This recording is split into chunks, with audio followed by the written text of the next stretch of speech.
in Leslie for 34 years. Yeah!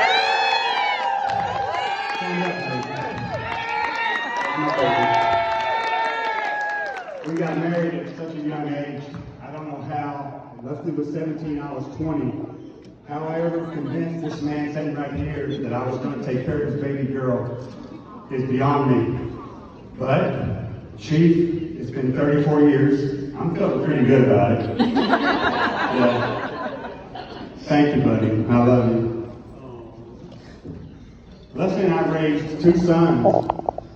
Logan, who's 32, and Luke, who's now 30. Both my boys are here tonight. Stand up, guys. Yeah!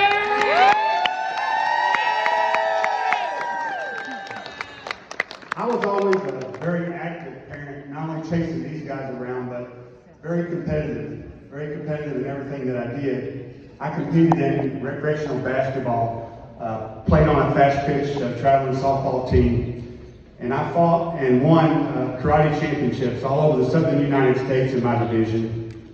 Now, I don't say that to be braggadocious. My people know that I'm not like that.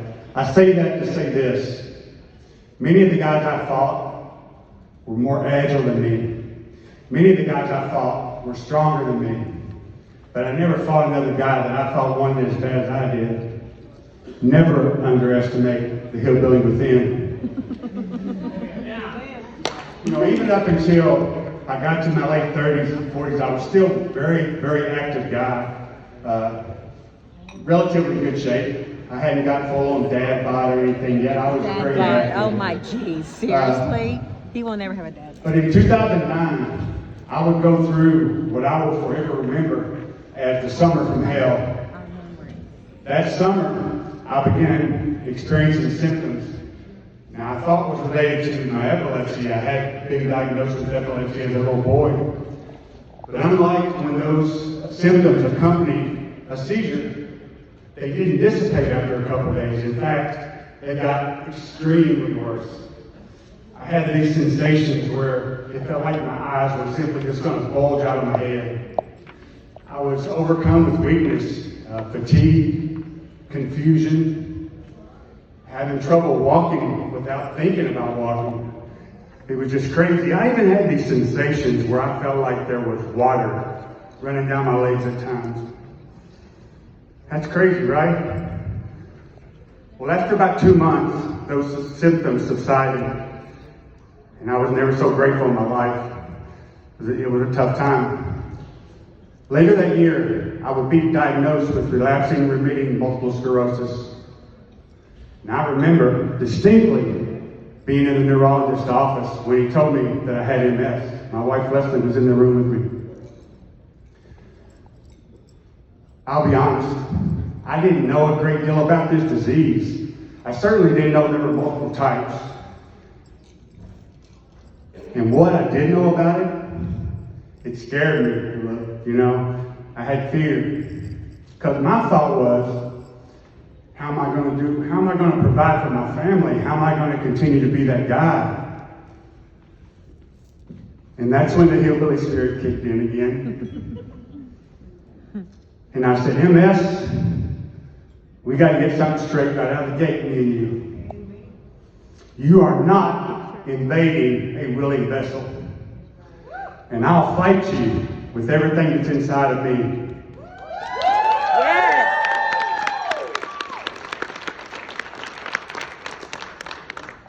I've learned many great lessons by listening to my elders, by listening to the great men and women in my life. I remember one day as a young boy, I was working with my grandfather, and I had sustained, we were cutting wood, and I had sustained what I thought was a pretty significant cut to my arm. And I thought, well, I gotta go tell Pap about it, and maybe this will end my day, you know, get it cut it short. Yeah, well, I went and told Pap.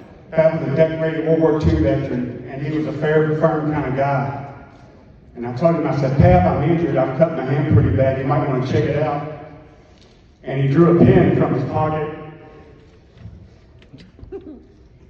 And he said, Chris, draw a circle around that and wrap it up, and we'll talk about it when we get done today. Yeah. I learned I could work through almost any kind of adversity. And I also learned not to trouble that man unless you were near mortally wounded. Yeah. I also remember a fall day, some years later. We were working, and he had tasked my brother and I with a job, and I really wanted to do that job myself. My brother was 2 years older. I always wanted to be faster, stronger, better. You know, I was the typical young brother, I guess. This day would be the first of many times my grandfather would talk to me of the geese. He told me, he said, Christian, a few days ago we were in that backfield working, and we saw those geese fly over, and I said, yes, sir, I remember. He said, well, those geese can fly 70% farther, just so long as they maintain that formation, work together, with each bird taking their chance at the head of the line. I learned that while independence is admirable, sometimes we need help if we want to fly farther. Help for many of us living with MS has come from the National Multiple Sclerosis Society. Their vision to cure MS and empower those affected by MS to live their best lives. What greater vision! I have great hope and belief in this mission. Yeah.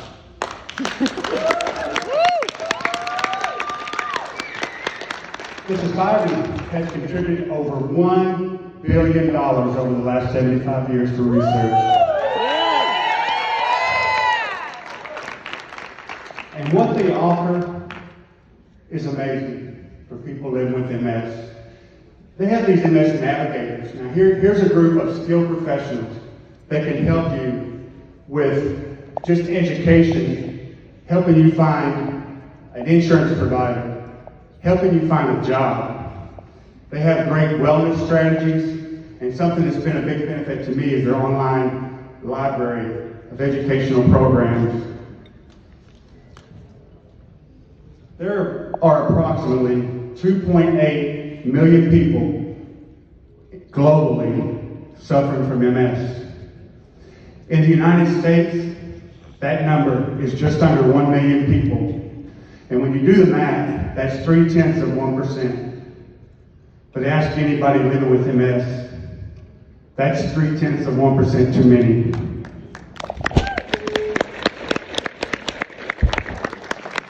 You know, despite having a strong spirit and being in remission, I've never really gotten back to ground zero, which is who Chris was before MS.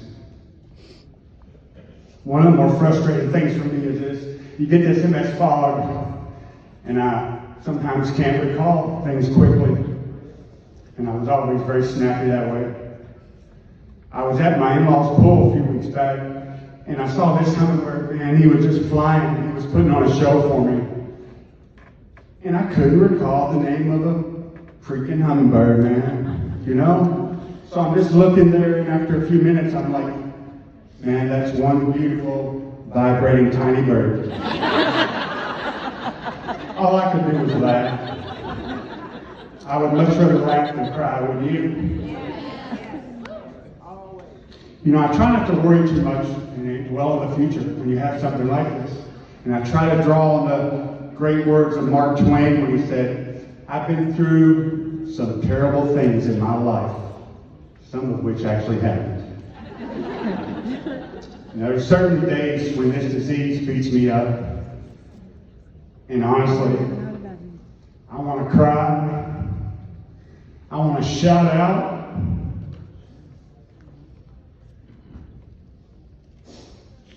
But that's what I got to say. Not today, Miss. Not today. Today, I got things to do. Today, I got places to go. And today, I got people to see. That's right. The National MS Society has made amazing strides to combat this disease. Yet there are many miles yet to go. So I implore you tonight, let's start a new journey. And like any journey, it begins with a single step.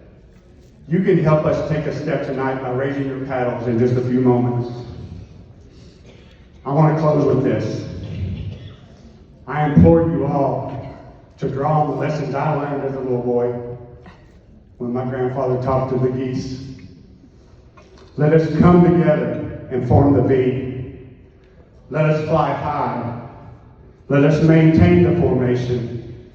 And let us together take the National MS Society to their vision, which is a world free of MS. Thank you very much.